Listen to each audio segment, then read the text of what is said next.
Hello guys, Merry Christmas and Happy New Year. So, andito tayo sa lapag. Nakakatakot kasi shoot sa table. Ayan. So, naka 18 battles tayo for the year 2024. So, ginawa ko to last year sa Pilipinas. Ayan. So, unfortunately, hindi tayo nakauwi ngayon. So, dito ko lang gagawin sa Saudi. So, for documentation, mahirap na. So, ayan. So, start tayo. January 2024, nag-start tayo with 1 million EDT, si OG. Yan. So, sweet yan. Kilala siya as clubbing set. Okay, followed by February, si Azaro, most wanted, or the most wanted. Nakalimutan ko.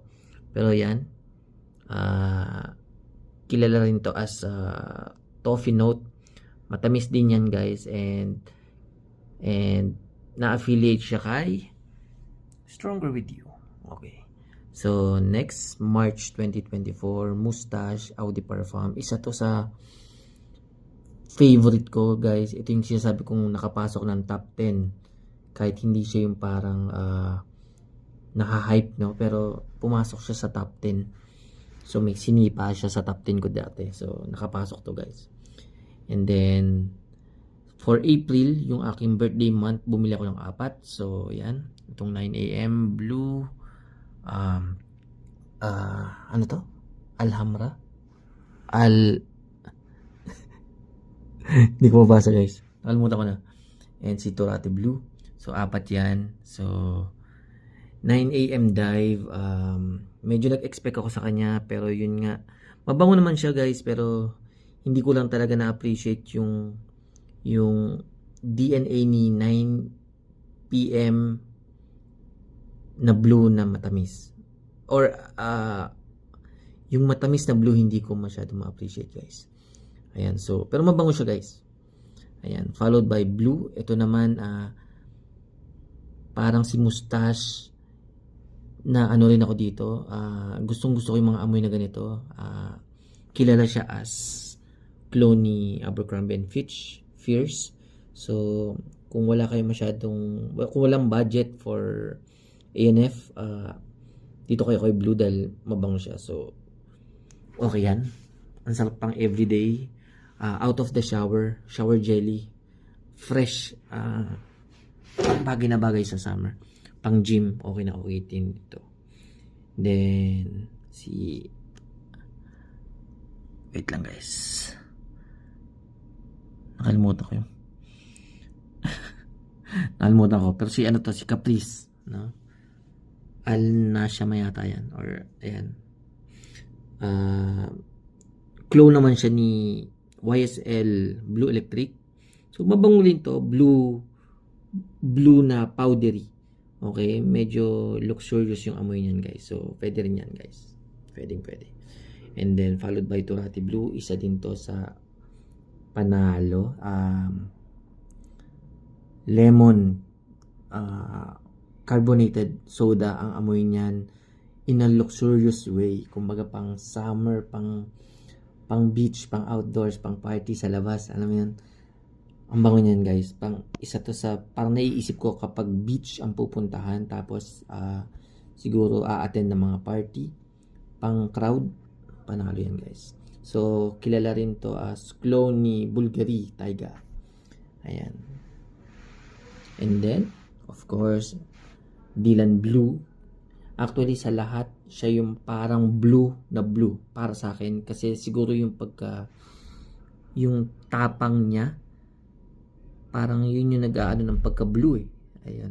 So, may iba, ang ano sa kanya is juvenile, pang teenagers. Pero parang sa akin medyo matured. Pwede rin sa 30s siguro guys. Ayan, kasi nga yung tapang niya. Or siguro yung nakuha ko medyo matapang. So, itong batch na to. Ewan ko kung tama mga pagsasabi ko. Pero,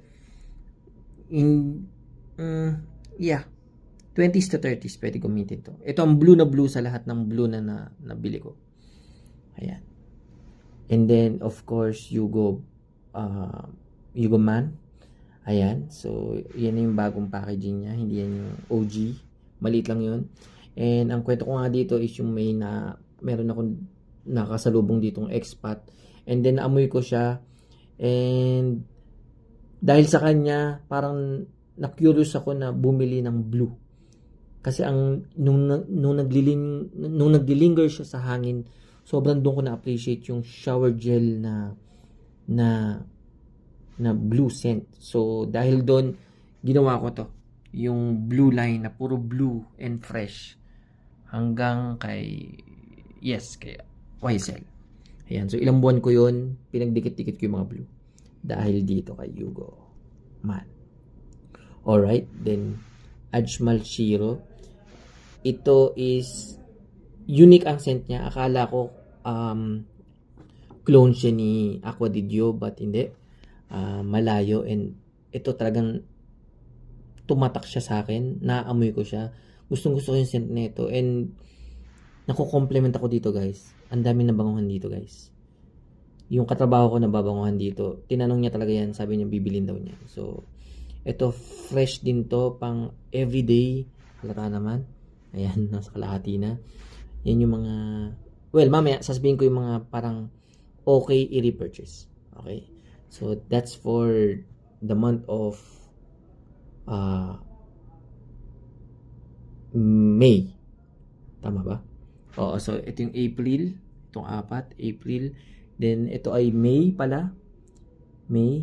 Then ito ay June. Itong dalawa. Okay. So, June. Then, nakakalahating taon na tayo.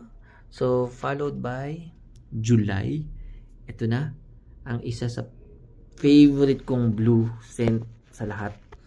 Si Polo Sport Deep Blue Parfum. Ayan. Green Mango. Ito yung parang isa sa parang pinakamabangong blue scent na naamoy ko sa talang buhay ko. Ito, si Parfum. Medyo tinitipid ko siya nung time na yan. Kaya, hindi naman siya ganun ka-costly. Hindi rin siya cheap. Pero, well, isa to sa parang must-have. And then, followed by August. Syempre, ang Bleu de Chanel. Ito yung aking, sa inyo, alam na August ang aking anniversary sa pag-vlog for perfume. So, Bleu de Chanel, Eau de Parfum. Sobrang kilala ng lahat to. Parang ito ang must-have. Kung collector ka, parang kumbaga kung may Rolex ka, dapat naka-GMT ka or naka-Daytona or ano ba? Date Jazz. Ano pa ba ang ano ng Rolex? Kilala. Ayan, mga perpetual. Ayan, kumbaga parang sa perfume, parang hindi mo masasabi na collector ka kung wala kang Bleu de Chanel. Oo, parang ito yung parang hindi pwedeng mawala.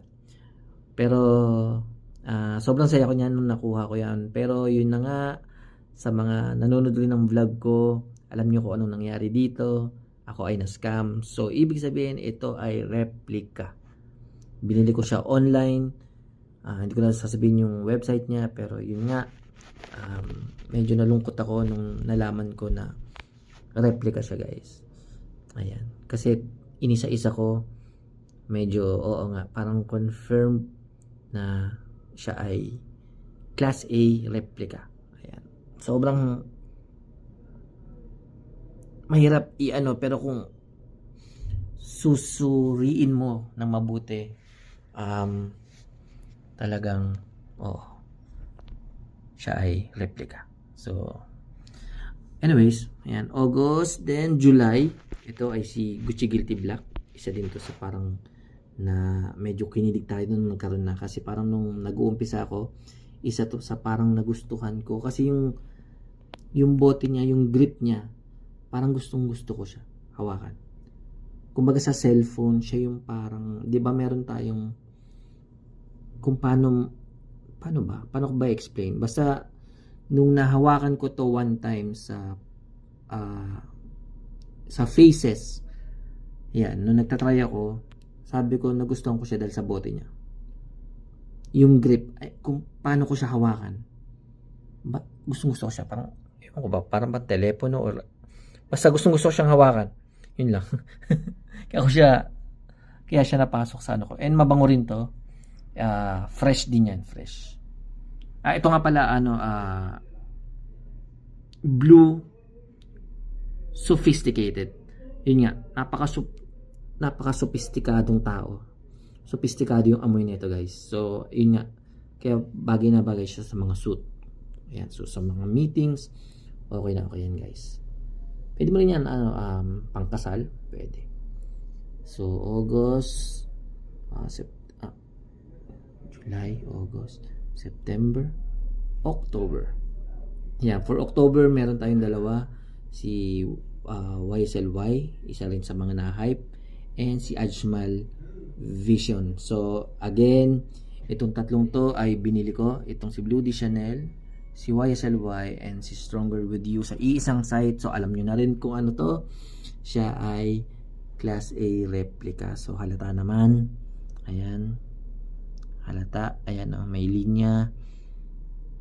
Halata. And ito yung una ko nahalata. Pero hindi ko lang pinahalata sa vlog. Yung kanyang font ay hindi ganyan. Hindi siya parang printed na parang, paano ko masasabi? Ayan, guys. Sorry sa kuko. Hindi ako naputol. Ayan. Okay. So, halatang halata, guys. Ayan. Pero mabango siya. Magandang atomizer. Ginagamit ko rin siya, guys. Ayan. Medyo nasa 3/4. Mabango naman. Ginagamit ko rin sila, guys. Panalo yung perfumer nung site na nabili. Nung nagpo-produce na ito, guys. Panalo. Talagang, pero ayun nga, alam ko lang na replica siya. So, medyo hindi ako ganoon ka-happy. So, alam niyo na ang take ko dyan. Papalitan ko ulit yan. Meaning, this year, bibili ako ulit ng Blue de Chanel, YSLY, and Stronger With You sa legit na pinagkukunan ko. Ayun. Para lang matahimik yung aking kaluluwa. Anyways, ayan. So, ayan. Ano to? Out of the shower din. Isa din to sa parang nung una ko na amoy kasi nung na-hype siya. Ito ay YSLY EDP. Yes, nagpakilala kaagad siya. Nabanguhan ako sa kanya. So, hindi katulad ni Blue de Chanel. Nung una hindi ko ma-appreciate. Pero ito nung unang amoy ko na-appreciate ko kaagad. So, napunta kaagad siya sa wishlist ko. Pero, it took me 2 years bago ko siya nabili. Kasi nga, medyo costly siya sa retail, no? Nasa 500 something. Yata ang 100 ml ng EDP. Ayan. So, talon tayo. So, ito ang kanyang kasabay nung buwan na yun. Ito ay bigay din sa akin. Same nung Shiro. Ayan. Ito ay bigay din sa akin ng ating kaibigan from Ajmal. So, Ajmal Vision. So, isa to sa parang nagulat ako. Alam nyo bang 50 reals lang yan? Pero, ang amoy niya kasi is green. Kung alam nyo yung Dior Fahrenheit, di ba parang petroleum yun, may parang gas. Yung gas niya, gawin yung green. Green version na gas. Tama ba? Gas na petroleum scent. Yun yung amoy niya. So talagang na-appreciate ko. Halata naman. Paano ko ba ito? Ano yun? Ayan na. Mauubos ko na siya. Pinang-everyday ko to. Ang sarap niyang ipangpasok. Ayan. Same with Shiro. Ayan. And Blue Ajmal. Alam niyo na yan. Ayan. Wala na. Dito na siya. Sa baba. Ayan. Then, ito na nga. Si November. Ayan. Si Stronger With You. Absolutely. Siya ay ano ba to? Caramel note. Nakalimutan ko na. Basta matamis siya pang ano siya, fall, winter, autumn, fall, autumn, winter scent. Doon siya kilala. Dahil medyo may pagka-spicy, gourmand, caramelish. Ayan, kaamoy nga niya si Azaro. Ayan, so ayan. Na-hype din to. Bagay na bagay ito sa mga malalamig na lugar. So, but ayun nga, halata naman sa kanyang bote. And thanks doon sa ating subscriber. Ayan. And yun nga, nasabi nga niya na isa tong confirmed na Class A na replica dahil yung kanyang logo, yung may O, halos nakadikit na dito sa font na absolutely. Usually yung original is hindi ganyan, hindi siya nakadikit. Usually nandito lang siya. Okay. So, yun yung una niyang na notice, then yun nga inisa-isa ko na rin, and may mga nakita nga ako na hindi nga siya, yes, confirm, hindi siya urig. So, yes, but again, papalitan ko yung tatlong yan. Yun lang. So, pero mabango siya. Yan, ginagamit ko naman. Yan. Pero kilala niyo ako, hindi ako masyadong sa mga matatamis na scent. Kaya mas mahilig ako sa mga petroleum, leathery, Irish, powdery, fresh out of the shower. Yun yung mga gusto kong scent. Pero yung mga matatamis, oud, medyo ako dyan. Tsaka citrus. Yung medyo umaasim ako doon. So, ayan. Hindi ko sila hindi sila bagay sa skin chemistry. And then, si Vibrant Leather by Sarah. So ay clone ni Creed Aventus. Ayan. So, ilang beses, dahil nga to na hype ni Sir Greg Parilla, lagi ko siya inaamoy, pero yun, again, hindi rin siya nagpapakilala. Hindi ko siya madikit kay Creed Aventus. Kasi meron akong ano yun?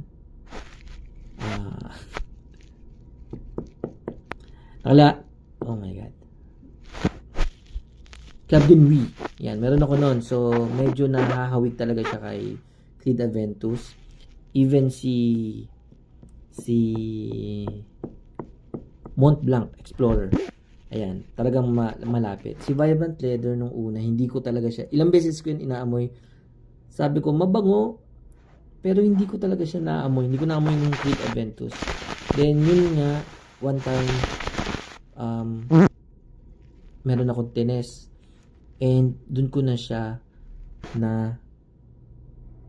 na-appreciate. And, dun ko nga napagtanto na, oo nga, may pagka-Creed Aventus siya. So, yun. Kaya ko siya binili. Ayan. And last entry natin for this year, si Spice Bomb by Victor and Rolf. So, ang OG. Ayan. So, gusto ko yan. Medyo tacky, pero gusto ko.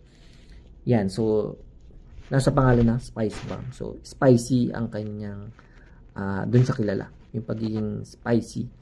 So, oriental, parang mga pinaghalo-halong spices ang maamoy mo sa kanya. So, para siyang si CK One Shock, no? So, cardamom, anise, medyo gourmandy rin siya. Amoy holiday, amoy Pasko. Pero Western Pasko, hindi siya amoy Philippine Christmas setting, hindi siya ganun, no? Pang pang Western. Kumbaga parang merong chimenea, may mga may mga eggnog, may mga hot chocolate, may mga cardamom, cinnamon.